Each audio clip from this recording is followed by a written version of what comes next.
İşçilerden 100.000 kişi vefat ettiği söyleniyor.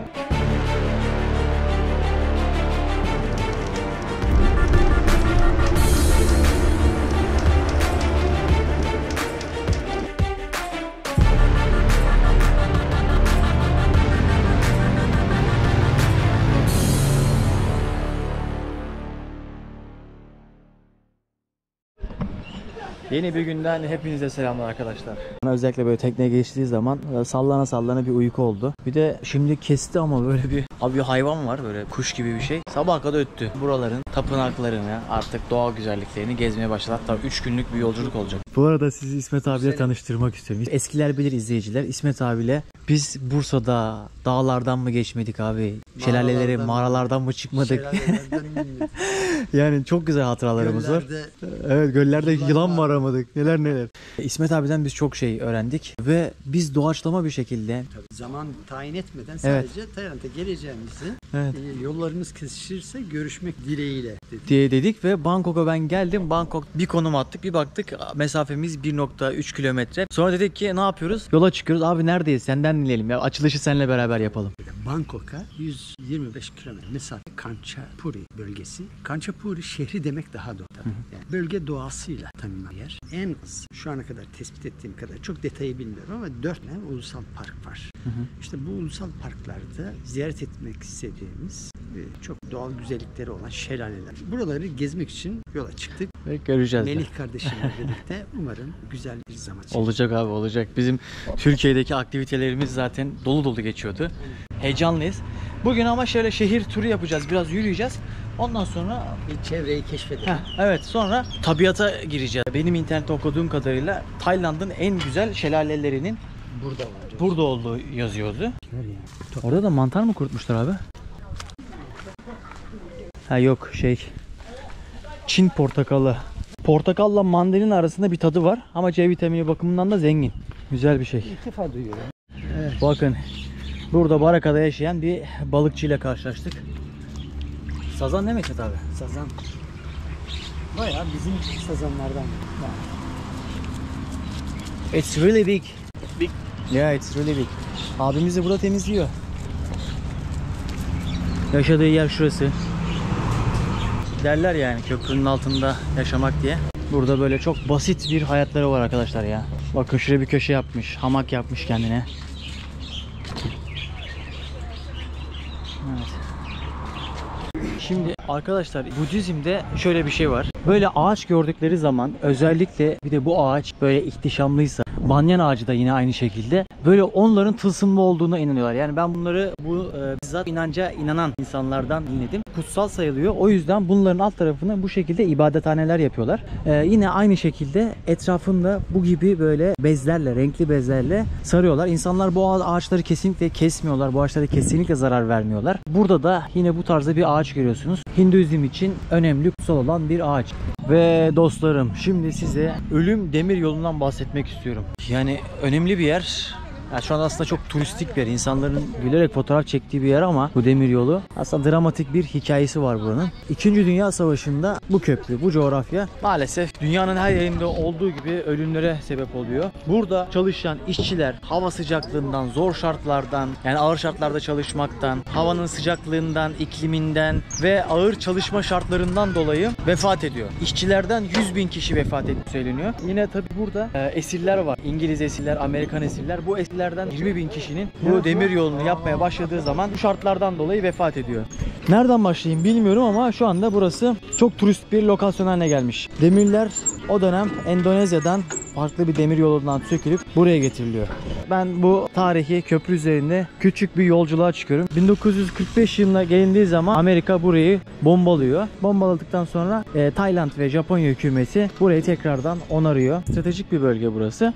Japonya'nın buraya yaptırmak istemesindeki amaç şu arkadaşlar. Tayland'dan başlayan bu yolculuğun Myanmar üzerinden Hindistan'a kadar ulaşmasını, Hindistan'a bir bağlantı yolu kurmak için bu yolu yaptırmak istiyor. Ama bu tüm hikayenin yanında, yani dramatik olaylar yaşanıyor. İşte onca insan, yüz binlerce insan ölüyor ve neticesinde demir yolu yapılıyor. Bunun arkasında şöyle bir gerçek dışı bir durum var. Burası aslında o filmde, kitaplarda geçen Kawai Nehri değil. Aslında farklı bir isimle adlandırılıyor. Olay farklı bir yerde geçiriyor ama Tayland hükümeti turizmden gelen gelirin kesilmemesi için nehrin adını değiştiriyor. Normalde bu nehrin adı farklı ama Kawai Nehri olarak adlandırılıyor bu nehir. Çünkü niye? Burada yüzlerce, binlerce insan buraya geldikleri için bu gelirin kesilmesini istemiyorlar. O yüzden de bu yöntemi uyguluyorlar. Buraya geldiğimde demir yolunun işleyip işlemediğini sordum. Temsil olarak hala devam ediyor. Günde bir sefer yapılıyormuş ve tren çok yavaş bir şekilde geliyor. Yavaş geldiği zaman da insanlar bu güvenli alanlara geçiyormuş ki herhangi bir sakatlık olmasın diye. Genelde turistlerin ziyaret ettiği noktalardan bir tanesi burası. Ölüm Demir Yolu. Ne oluyor burada?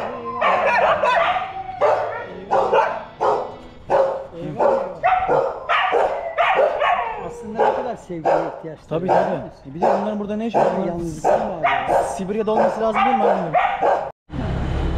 Wow, what's the inside? Banana have been.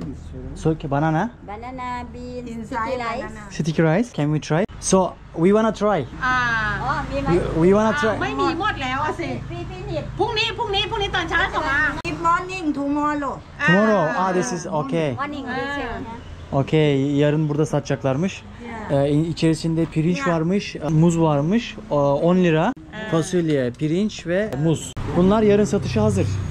What is name? ข้าวต้มมัด Kaltomat. ใช่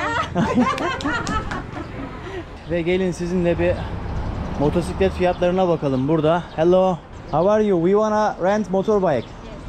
But I'm sure you will give good price for 3 days, but good. 1 day 400 baht. But do 3 days 350 per day. 1,000. No, it's a lot. It says for 3 days 700. 700 Yeah. discount. 300 baht per day. Ablacığım 300-400 bahttan falan bahsediyor. Aynı zaman Türkiye'ye göre hesaplamayın çünkü burada fiyatlar genel olarak uygun. Aynı ürünü diyelim. Burada işte 2 birim alıyorsunuz. Öteki tarafta 3 birimi almak kazıklanmış hissi uyandırıyor. O yüzden insanlar da kolay yolu seçiyor. Yoksa baktığın zaman fiyatlar uygun. Ben dün sordum.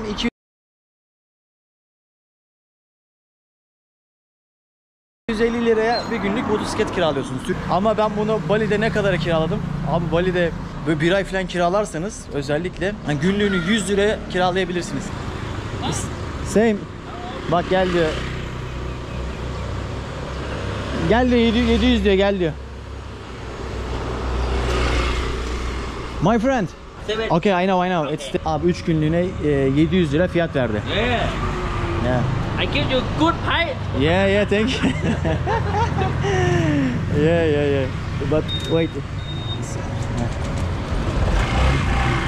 Bu makineyi kiraladık. 3 günlük 700 lira. Günlük 233 lira falan. Yola çıkmadan önce dedik ki biraz pazara gezelim. Pazarda ne var ne yok. Ama burada da bu tarz atıştırmalıkları seviyorlar ya. İşte bu Hindistan cevizinin sütüyle pirinç. Bir de ne kullanıyorlar arkadaşlar? Palm şekeri, palmiye ağacının şekeri. Şey modundayız yani köylü pazarı modundayız. Jelibon tarzında atıştırmalıklar. Zaten envai çeşit tropikal meyve var. Aa bak domates falan var burada. Yalnız buram buram kokuyor ya.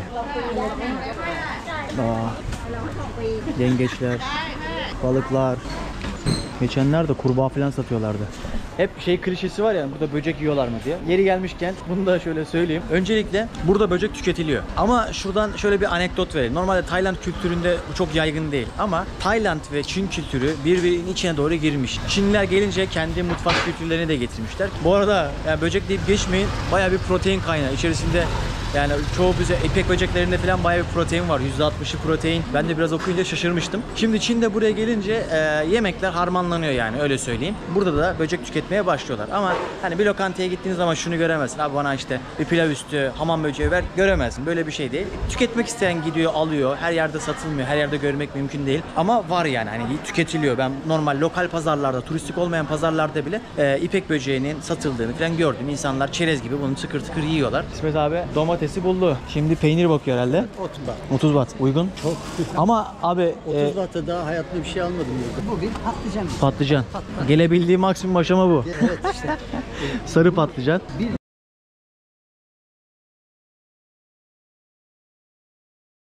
Bizdekiyle kıyasladığında limon al. Aynen lame diyorlar. Lim. Evet. Bu arada şey duydum. Gittiğiniz coğrafyada hastalanmak yani istemiyorsanız bu tarzda soğanlar tüketebilirsiniz. Ha uzun bu da var patlıcan. Beyaz patlıcan. Evet.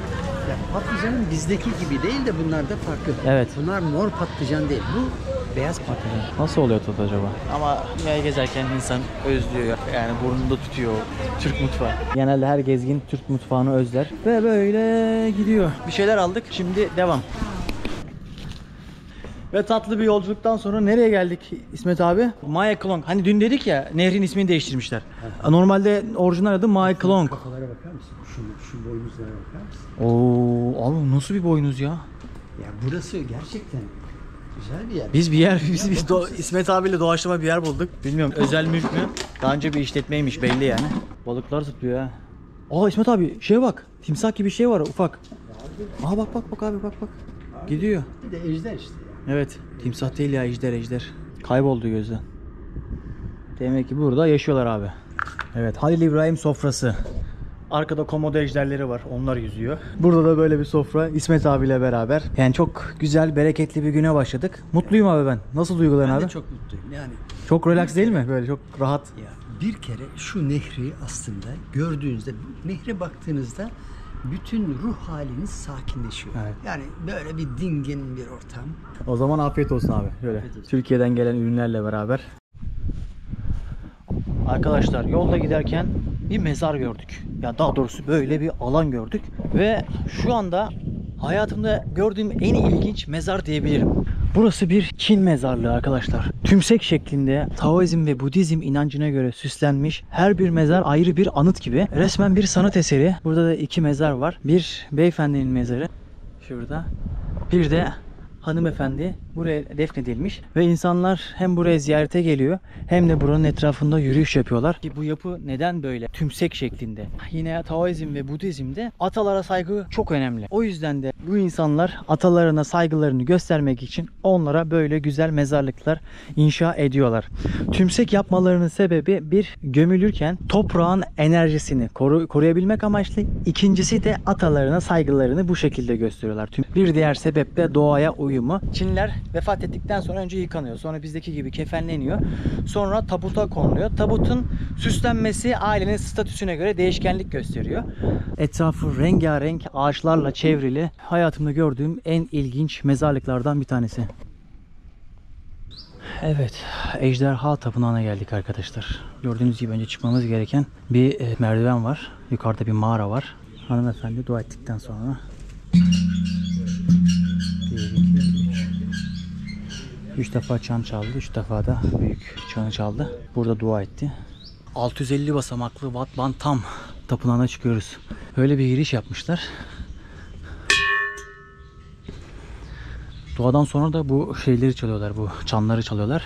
Bu da ejderhanın da Budist mitolojisinde anlamı var. Bu yolculuğun da içsel yolculuk olarak değerlendiriyorlar.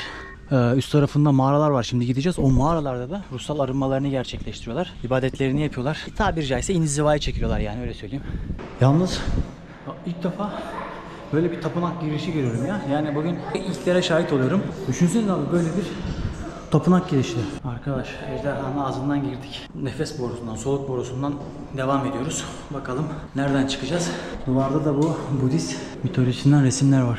Şimdi abi genelde malumunuz bir ibadethaneleri tepelere yapıyorlar yani yukarılara yapıyorlar. Ya bu muhtemelen bir buranın enerjisinden faydalanmak, Tanrı'ya yakın olmak, daha fazla yoğunlaşmak olabilir. Gittiğim genelde Budist tapınakları özellikle eskiler böyle mağaralarda dağların, tepelerin başlarına kurmuşlar. İnsan gerçekten buraya çıkana kadar bir imana ulaşır. Oh. Hani diyor ya sana bir tepeden baktım şu anda şehre bir kuş bakış açısı. Kardeşim de burada nefes nefese kalmış. Bir süre mola.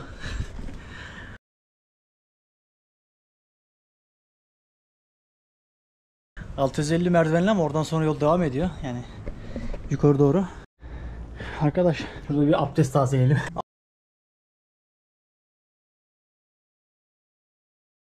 Of, yok. Hayal kırıklığı. Böyle giderse Yaradan'a kısa yoldan ulaşacağım gibi hissediyorum. Küçük bir dağ faaliyeti gibi oldu.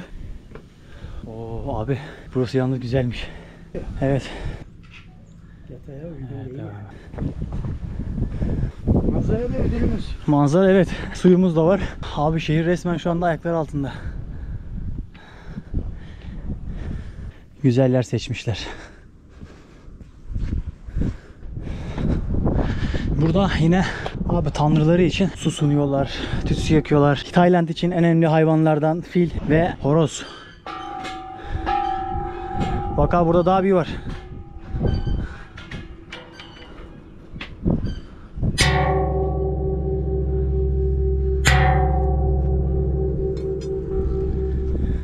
Buranın manzarası da dağa bakıyor.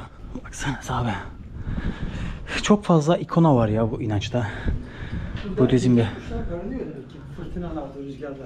Evet, kuş dışkısı var. Şuraya baksana abi ya. Gören de yani sonbahar mevsimi var zannedecek değil mi şeyde? Bunlar da Tayland'da. hep bilenler. Evet, bambu. Çünkü onlar artık o ölü sezona girmişler.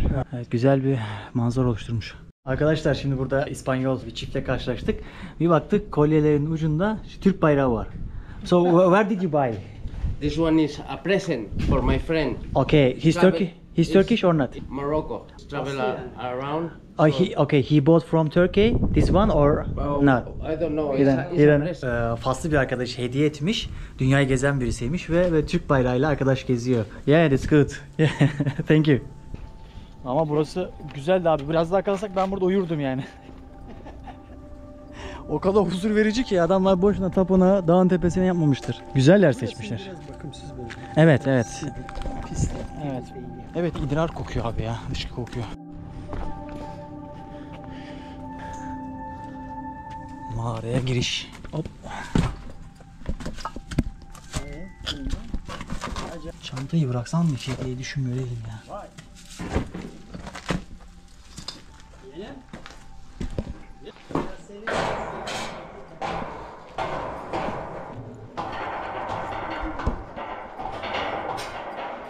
Burası da inziva mağaralarından bir tanesi. Yalnız çok sessiz ha. Yani gerçekten bu insanlar boşuna böyle yerleri seçmemişler. Bakın arkadaşlar, yine burada Ali Ayşe'yi seviyorcular bir şeyler kazımışlar. Mağaraya zarar vermiş. Ya bu mağaralar bir de yani hem ibadet için kullanılmış hem de savaş zamanında falan insanlar buraları sığınak olarak kullanmışlar. Bazı insanlar yaşamış. Yani hayatın bu doğal oluşumlar her alanında kullanılmış arkadaşlar. Yani eskiden daha fazla tabiatla iç içeydik. Mağaralarda bunlardan bir tanesi. İbadethane, sığınak, tapınak her amaçla kullanılmış. Şimdi dönüş yolu.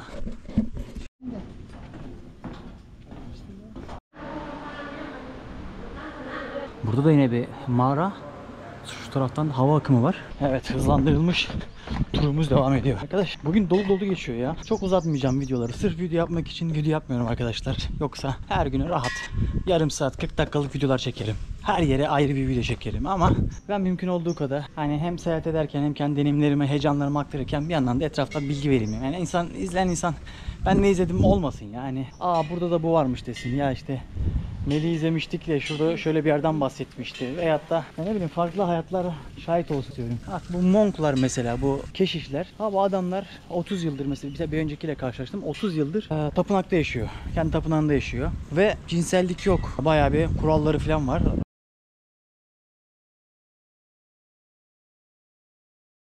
Eğitimleri uzun soluklu devam ediyor. Aynı bizde böyle işte Kur'an kursuna gidene bir kutlama yaparlar ya. Burada da aynı şekilde keşişlerin ilk adımında onlara bir kutlama yapıyorlar. Köylüler, akrabaları falan toplanıyor. İşte yemekler yeniyor, müzikler çalınıyor, danslar ediliyor falan. Böyle bir sünnet çocuğu gibi hazırlanıp oraya bırakılıyor. Artık onun o hayatı o şekilde devam ediyor. Konuları var. Mesela bir kase veriyorlar. O kaseyle sabahları çıkıyor, işte insanlar ona para vereceği zaman veyahut da yemek vereceği zaman onun içerisine atıyor. Böyle bir yaşam tarzı.